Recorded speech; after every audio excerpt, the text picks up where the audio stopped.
Hi, I'm Rebecca Grace, and you're listening to A Shark's Perspective.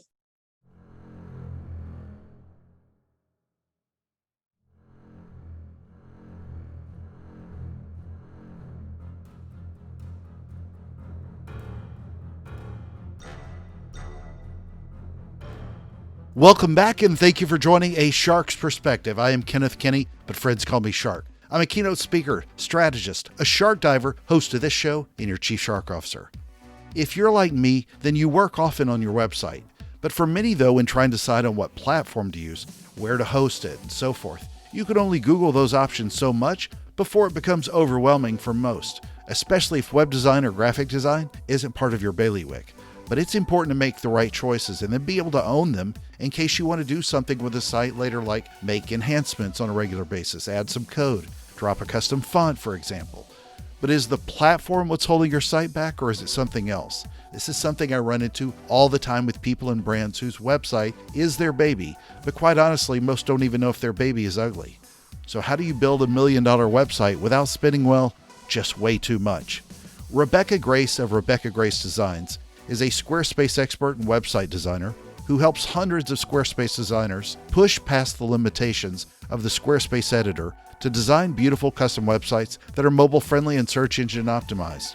And on this episode, we'll discuss website design, code versus no code, various WYSIWYG website builders like Squarespace, WordPress, Wix, etc., working with templates, paying too much for a new site versus what you really need to build a killer site, working with freelancers, SEO and being found, mobile-friendly design, custom CSS, integrating with Zapier, Acuity, ConvertKit, Shopify, Heat Maps, and many more, crawling with your XML sitemap, Zendaya, Shania, and how Dolly likes to build a site that works 9 to 5 and 5 to 9, and a lot more. So let's tune in to a graceful web designer with a graceful shark on this episode of A Shark's Perspective. Rebecca, welcome to A Shark's Perspective. Would you please give us a brief overview of your background and career to date? Yeah, so my name is Rebecca Grace. I'm a Squarespace expert and coder, and I focus mainly now on helping other Squarespace designers and people design their own Squarespace site. So I do offer full design services, but I kind of more passionate about coaching and helping people design their own sites and other Squarespace designers code for their client sites. Well, I was Googling something, doing something to my site, and I found a video of you, and that's how I initially got over to you and the stuff you offer. But we're going to talk a lot about no-code websites like this today. But out of curiosity, why are you all in on Squarespace? Why was that the platform you wanted? So my favorite part is the design. I don't tend to like to do the retainer stuff. So I wanted my clients to be able to take the site and be able to update it and manage it themselves. And I found that Squarespace was the best platform for that in terms of me being able to design it and then hand it over, and then very quickly be able to know how to update it and manage it without having to be super hands-on. So that's why I chose Squarespace versus I started on WordPress, and I just found it a lot more hands-on. So I switched over to Squarespace, and now I find it a lot easier to kind of hand that website over to clients. Could not agree more. And I used to code for quite a long time in HTML initially, and then wrote some Java and JavaScript and built a lot of sites. And then I just really sort of got romanced by a lot of the tools, and the sites were great for me, but as I started to hand them over to other people, that's where I really noticed. I just wanted to make certain that they were capable of being able to do a lot of this themselves. But one of the reasons I find this part of website building fascinating is, one, the explosion of these tools and how much they've gotten a lot easier to use. But the two is the number of people who are building sites, especially for their personal brands. There are solopreneurs who put up a web storefront during the last decade plus, or even part of the Great Resignation. They've all had to do that. And the stock prices have generally reflected that quick uptick. But as a professional speaker, I've had to have a website, of course, for myself. Mm-hmm. That's a very important part of my own marketing mix and for any professional speaker. But not that long ago, I was making some adjustments to my own site and adding some custom CSS. And then later in the day, a group of speakers that I knew were discussing websites. And I was listening to a fellow speaker who was giving advice to the group about websites in general. And the guy's very smart. He didn't have a marketing or coding background, but very smart. And he was talking about building out his new website because he thought it was going to make him look a lot better to have a site that he invested a lot of money in. And I say a lot of money in that he was spending more than 10,000. So I went back and later looked at the new site and I was blown away. Not in that it looked that much better, but blown away because I realized how much money he had just wasted. And he didn't have control after because of a lack of knowledge on his own part about how to make those changes later without going back to a developer and spending more money. Mm-hmm. Now, I fully realize that not everybody is a developer. They may not like website building at all. But what do you think it takes to build a killer site with a no-code website tool like a Squarespace, Wix, or any of these, different editors, GoDaddy, and so forth? Yeah, I think that, it takes time, especially if you have let's say you have no experience whatsoever in building a website. It can take time as it does to learn any program, but it probably doesn't take as much time as you think, especially with the resources that are out there. So for example, Squarespace has templates you can choose from, and you can choose a template that's very close to what you're looking for and need on your site. Go in and change out images and text, especially if you want a very, very basic site, just to kind of let people know who you are and information about you as a speaker, basically a resume online, then you can do that in a weekend, a week. Obviously, the more you want added to it, the longer it takes, but you can get templates from Squarespace. You can even purchase templates from other designers. They sell templates that you can. And so obviously, if you're just wanting information and really basic things, you can put it together in a couple weeks. Less than that. Yeah, less than that, I would say, especially if you want, like as a designer, I can do a 5-page website with all the images, the blog, the gallery, all of that in 2 weeks. And that includes coded options, mobile friendly, SEO, all of that. If somebody wants a site that is very basic, just text and images, a week, maybe, right? And so if you have no experience, it's obviously going to take you a little bit longer, but it's really not as hard as people think. And you do not need code to put a website together. Obviously, as a coder, I advocate for using code to push past the boundaries of what you can do. But you don't need code, especially in Squarespace, to do it. You drag and drop blocks around and you're ready to go. So you can have a website up and going within a week. And then obviously the more intense it is, the longer it's going to take. Yeah. When you say a week, that's not even labor. That's really some discussion back and forth. That's conversations you have with whoever the end user is. Yeah. I'm not saying a week of 10-hour days. Yeah. It's a couple hours in a work week, time a couple hours a day. Yeah. If you know what you're doing. So, if you were recommending a simple website tool to a really good friend or close relative who wasn't buying from you or would never call you for free advice, then why would you recommend Squarespace versus Wix or WordPress or GoDaddy or one of them? Mm-hmm.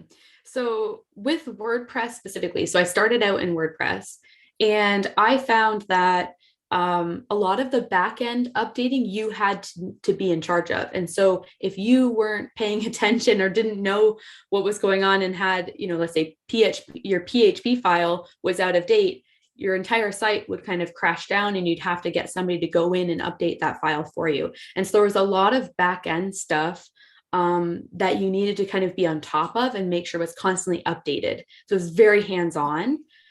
With Squarespace, they do all of that backend stuff for you. And so the only time you need to touch your site is if you want to change text or images or, update things on the site in terms of content, but you didn't have to touch anything else. And so that's why I recommend it generally to people that don't have a coding knowledge or want a very hands-off site. I find Squarespace, Wix are very hands-off that way.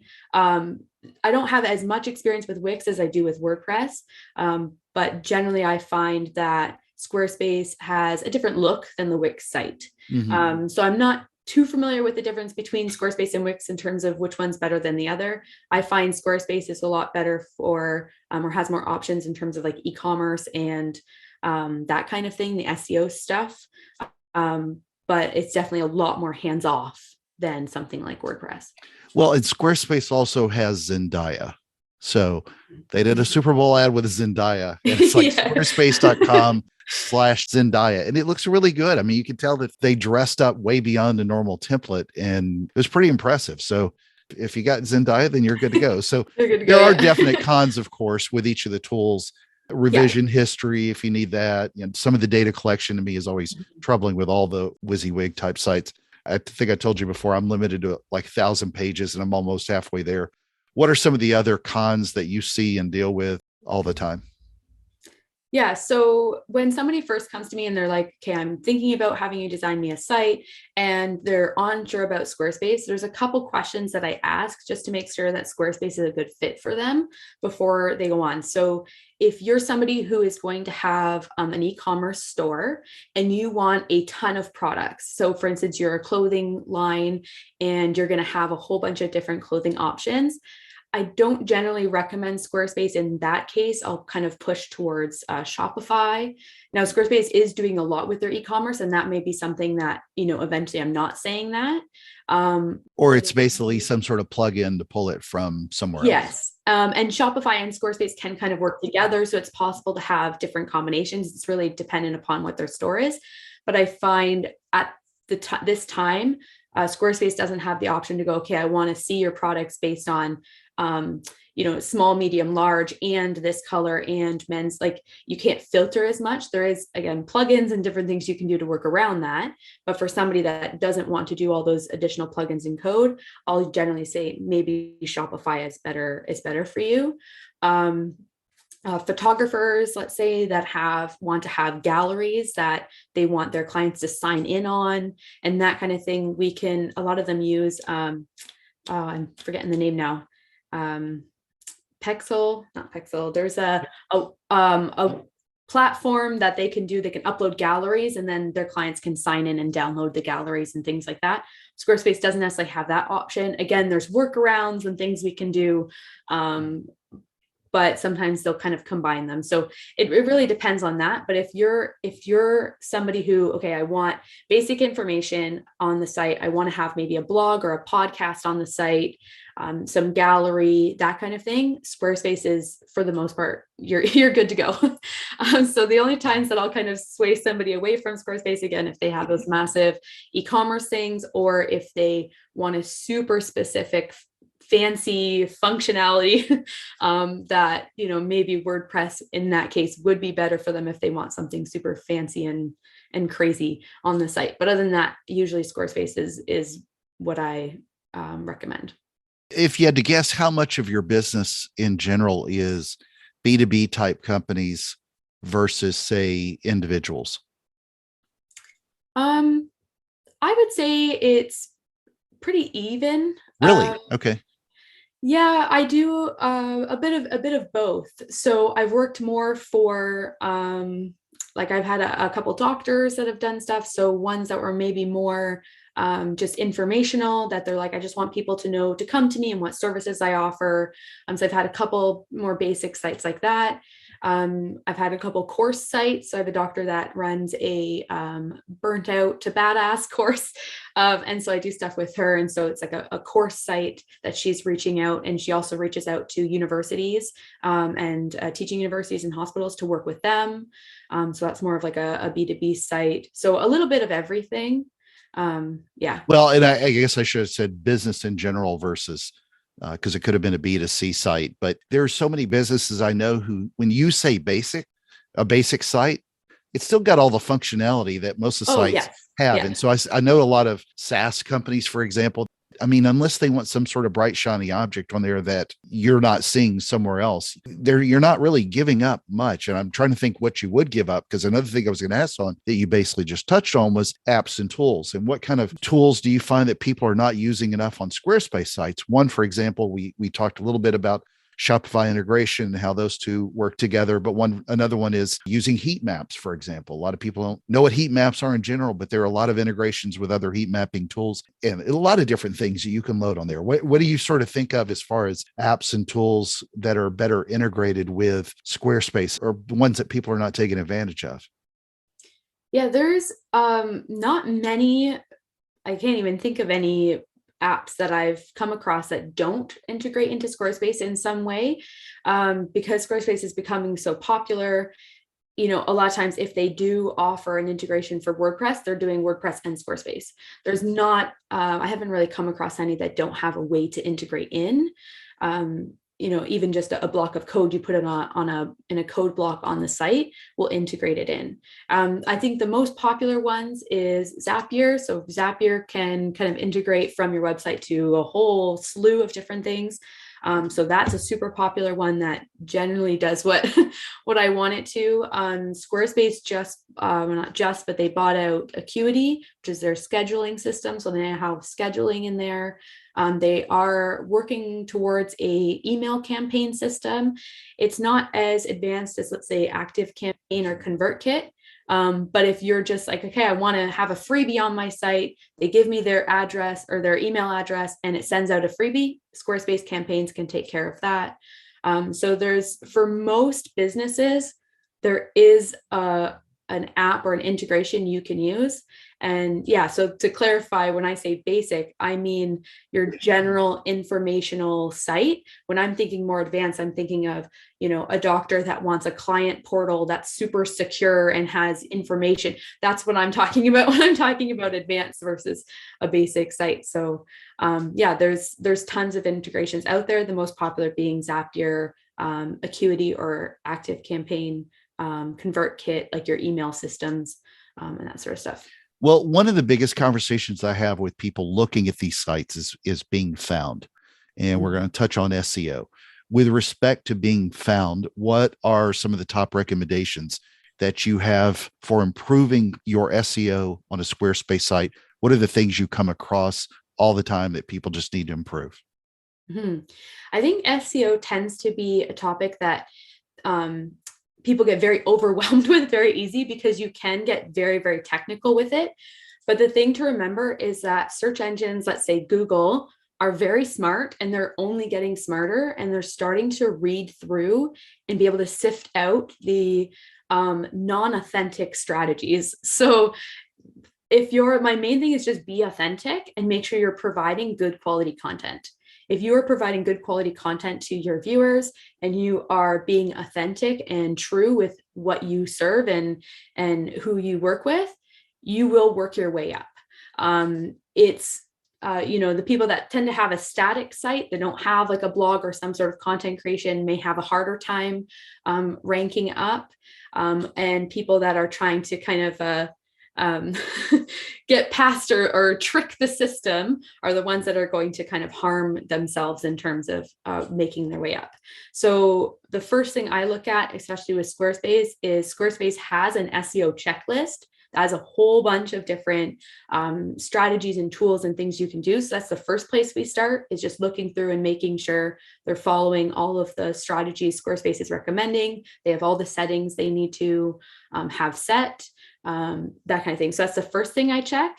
And then the next part of that is looking at the actual content on their site and making sure that they are having their keywords authentically. There's a whole bunch of different strategies for content, but the main thing is to remember that with whatever you're doing on your site, you're trying to build trust with the search engines, which means your page titles are not clickbaity.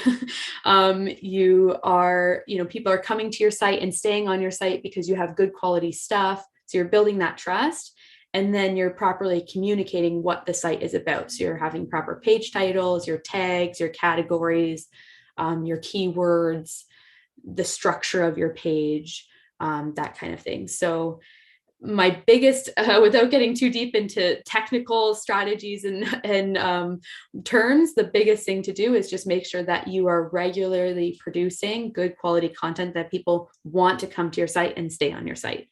And as people do that, it will build trust and you'll work your way up. So let's get a little bit technical though. How about off-page SEO? What's the biggest thing you generally see?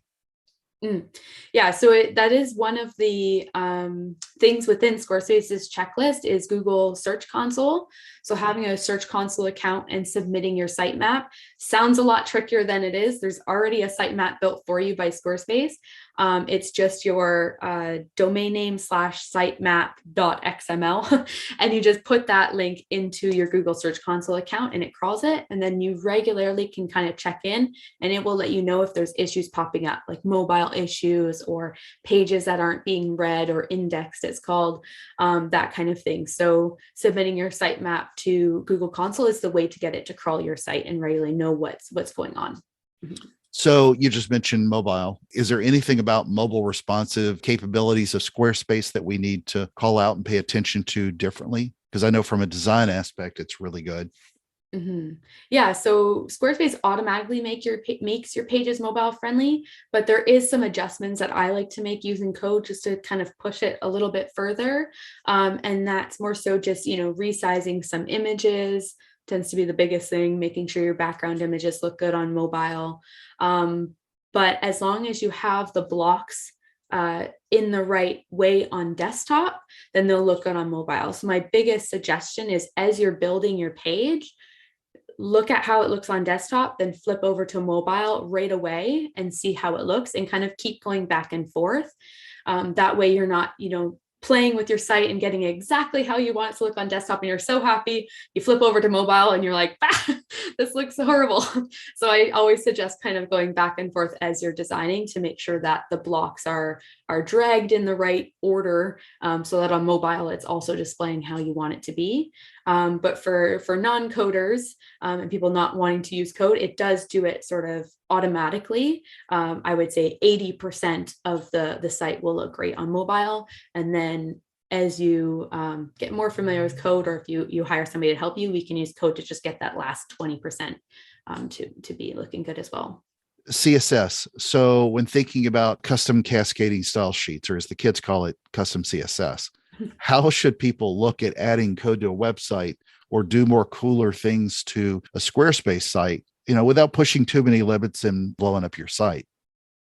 I think the main thing to remember, or the biggest thing I tell people when they're first starting out, it is very hard to completely ruin and crash your site with CSS. So if you're going to put code on your site and it's going to crash and destroy everything, most likely it's going to be JavaScript that's written in a different part of your Squarespace site. So if you're just starting out with code and you're a little bit nervous, CSS is the place to start, and that just adjust your styles. So your colors, sometimes your sizing, that kind of thing is what you're going to be doing with CSS. And that's a great place to start, because if it doesn't work, you just delete it or play with it and you're good to go. So there's no harm in thinking, okay, if I add this style, suddenly my website's going to crash. It doesn't work like that in Squarespace. So CSS is a good place to start on that. There is lots of free code out there in YouTube and Google. If you're a little bit more serious about using code, then if I put a little plug in there, I do have a resource a membership out there that, is for people that are, designers that are adding code all the time. I have a resource that's maybe a little bit more efficient for them than, YouTube and blogs and things like that. But there are definitely lots of free resources out there to help you with that, such as my YouTube channel, where you can find a whole bunch of just copy and paste stuff, and then, alter a word here and there to get it to work for you. Now, granted, you work as a freelancer to help build out these sites, and your site very robust. You have a lot of content on there. Is there at any point where you feel like it would overwhelm you, where you would need to take it to another platform or recode it in some form or fashion, your own site? No, that wouldn't be very authentic, I guess. I wouldn't think so. Not with the way the functionality that I want on the site. So you've got an e-commerce page, you've got a blog, you've got all your other regular pages. You got a lot of images on there. I do. Yeah. I have got e-commerce. I've got plugins that I sell through my Squarespace site. I've got my blog on there. I also have a member area, like an area that's hidden behind a paywall. So I do have lots of stuff that is hosted on there. And I haven't found that, I wish that I had done this on somewhere else. It's been, I have a couple different apps and stuff that I integrate in to help me. But for the most part, it's all done right through Squarespace. And I haven't found that. Yeah, because I'm trying to think of anything else that anybody wants if they can't. You can add your custom fonts. You can add custom buttons, and the way you want to do basic HTML responses change differently. To me, I know a lot of the people with very nice sites, and it's not because of the functionality or capabilities of the platform. 99% of the time it's based on their color scheme. And does it really look professional? Do their images look amazing? There's a lot of times the difference between one brand or another, and a lot of times even the personal brand, is the packaging. Yeah. And I would say I've worked with over 100 Squarespace designers one-on-one, and I have yet to tell somebody that we couldn't do it in Squarespace. So if there's a will, there's a way. The only time that I say, maybe we want to have a separate integration here, or maybe this isn't for you, is if somebody has a massive e-commerce store that they feel Squarespace's stuff wouldn't work for. They might have a Shopify site that they integrate in. I've had that where they integrate it into their Squarespace site and have both. Other than that, I have yet to tell somebody, no, we can't do that. and this isn't the platform for you. So when is the right time to hire a freelancer like you to come in? Because there's all kinds of ways of thinking about it, whether or not they just want you to do all the work and sit down in a discovery call and you put it together, or do you generally find that it's better served with your time to go in and do bug fixes or whatever they may interpret as bug fixes? Or how do you sort of look at that relationship you have with most of your customers as a freelancer? I would say it's generally your time. So if you are somebody that just does not have the time, then a freelancer is the way to go. If you're somebody that has the time to play around with it and you're the willingness to learn a new platform, then try it out on your own first and see how it goes. I think the main things that you mentioned, colors, the main things that I say is find a template that is closest to what you want it to look like. Make sure your colors are consistent and that it's super user friendly and easy to find their way around your site. So the navigation's nice and simple. You have buttons everywhere leading them to the different areas of site that they want, that would be best for them. That's what makes it look professional. Obviously, a freelancer might do some kind of fancy things to make it have a wow factor, but it's definitely possible to have a really nice looking site on your own by following the template and, making sure your photos and colors are consistent. Well, and again, you said template. This is just like saying basic. There's so much more that you can do to change up the template. So there's no spoon with this. You've helped me with some code, and by law, as a Canadian, you're incredibly polite, which comes with the whole territory. But Rebecca, I asked this of all my guests on the show on a shark's perspective. No sharks that I know of in Lake Ontario next door to you, but what is your favorite kind of shark and why? Oh gosh. I don't know if it's my favorite kind of shark, but I recently learned about the existence of a goblin shark, and that kind of terrifies me. Yeah, I've never seen one in person. No. but I've seen, I take it back. I've never seen a live one in person, but I've seen one that was a mummified. And oh, wow. The pictures they're ugly as can be. Well, Rebecca, it's that special time in the show. Are you ready for the 5 most interesting and important questions that you're going to be asked today? Sure. All right. This is probably going to be too much of a softball based off earlier conversation, but number 1, a lot of CSS in a no-code website or not very much? I would say if you can do it without code, that's always best. So if there's a way to do it without code, do that first. CSS renders really fast, which means it loads really fast. So there's no harm in having a ton of CSS. Just make sure whatever code you have in there is necessary and that you're not writing code for something that you don't need to write code for. There's no slowdown errors at all, or I guess that would all be the JavaScript part of it then. So there wouldn't, yeah. And again, that kind of depends if the CSS is written really poorly, or, you're saying, okay, I want this text blue. And then later down, you're saying, I want it green. And later down, you're saying, I want it red. Well-written CSS does not slow down. Yeah. Well-written CSS. Well-written CSS should not slow down your site. Exactly. Yeah. All right. Number 2, this may seem like an odd question, but stay with me. Dolly Parton's I Will Always Love You, later made even more famous by Whitney Houston, or Dolly's 9 to 5, made even more famous by the movie 9 to 5. Which of those 2 would you pick? Oh, the I Will Always Love You, I think. One of the most played songs of all time, but Dolly did a Super Bowl ad for Squarespace where they revamped the song in the commercial, from 9 to 5 to 5 to 9. So if you Google Dolly and Squarespace, you'll find that video. I don't know if you I'll knew have to that or check not, it out. but it was, I think it was a 2021 ad. It was pre-Zendaya. So number 3, for website builders not called Squarespace, we're going to do the W versions, Wix or WordPress. Wix. Why so? Ease of use? Easy. Yeah. Ease of use, less hands-on. Less capabilities, but easier to use. Yes. Yeah. Number 4, if you could design the websites for these Canadian singers, then who would you choose? And we're going to do a boy version and a girl pick. Okay.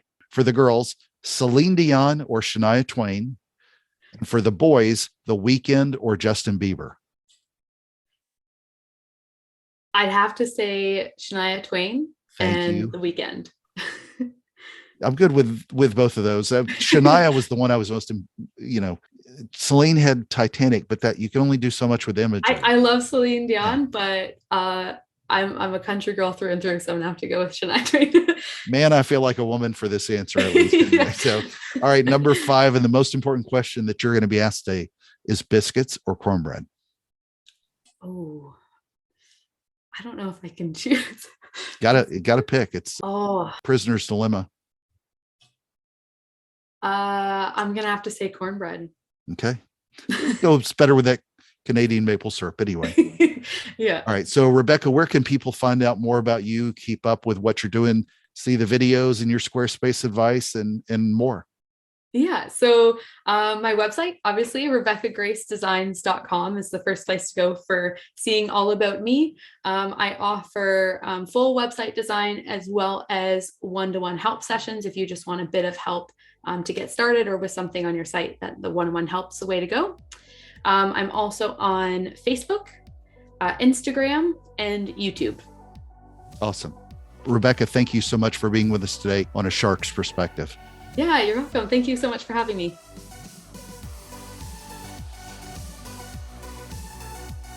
So there was my conversation with Rebecca Grace of Rebecca Grace Designs. She's a Squarespace expert and website designer who helps hundreds of Squarespace designers push past the limitations of the Squarespace editor to design beautiful custom websites that are mobile friendly and search engine optimized.